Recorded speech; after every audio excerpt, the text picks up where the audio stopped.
Little Red Riding Hood. Once upon a time, in a small village at the edge of a vast forest, there lived a sweet little girl who was loved by all who knew her. She was known as Little Red Riding Hood because of the bright red cloak with a hood that her grandmother had sewn for her. The cloak was her favorite, and she wore it so often that the name stuck. One day, Little Red Riding Hood's mother called her into the kitchen.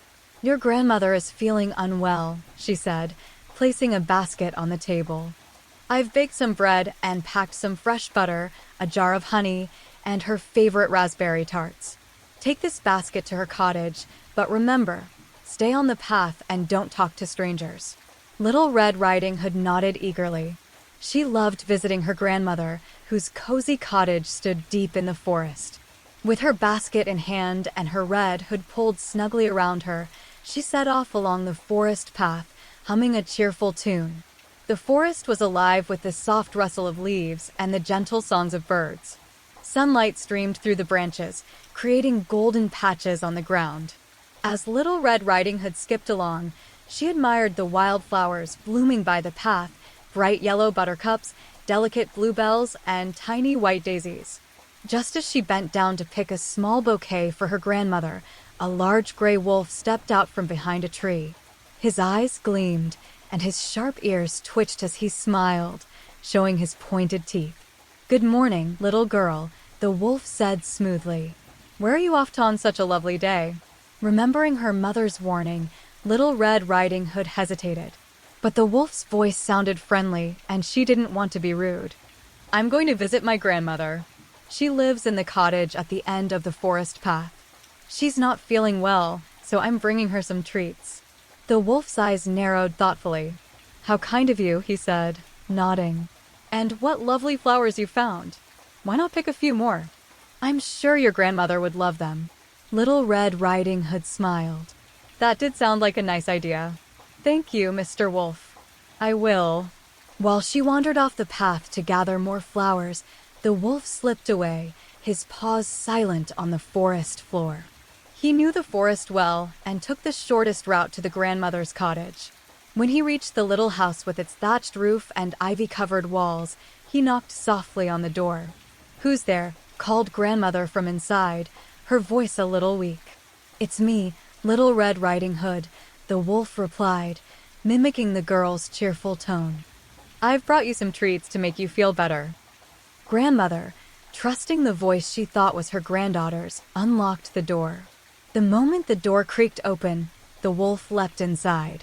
Poor grandmother barely had time to cry out before the wolf swallowed her whole. Then, licking his lips, he pulled on her nightcap and glasses, draped her shawl over his shoulders, and climbed into bed to wait for the girl. A short while later, Little Red Riding Hood, her basket brimming with flowers, arrived at the cottage. She noticed the door was slightly ajar. "How strange," she murmured. "Grandmother always keeps her door closed." Pushing the door open, she stepped inside. The room was dim, the curtains drawn. In the bed, she saw her grandmother, or so she thought, tucked beneath the patchwork quilt. But something seemed off. "Good morning, grandmother," Little Red Riding Hood said, setting down her basket. "I brought you some treats and fresh flowers." "Come closer, my dear," the wolf said in his best imitation of grandmother's voice. "Let me see you properly." As Little Red Riding Hood stepped nearer, she frowned. "Grandmother, what big ears you have."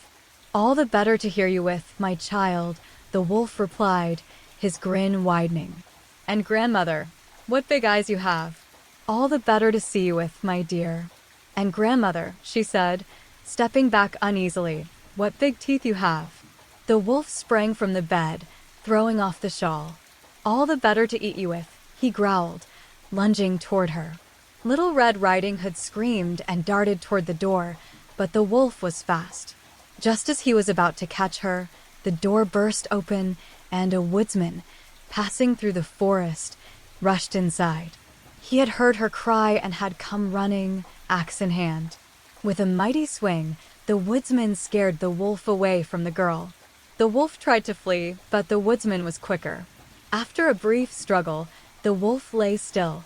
The woodsman quickly checked the wolf's belly and to Little Red Riding Hood's amazement, out popped her grandmother, shaken but unharmed. "Oh, grandmother," Little Red Riding Hood cried, embracing her tightly. "I'm so sorry I strayed from the path and spoke to the wolf." Grandmother smiled, brushing back the girl's hair. "All is well now, my dear. Just remember, the forest is beautiful, but you must always stay on the safe path." The woodsman stayed for tea, enjoying the fresh bread and raspberry tarts. Little Red Riding Hood promised never to forget her mother's warning again. From that day on, she walked the forest paths with care, her red hood bright among the trees, a symbol of lessons learned and adventures safely ended. The end.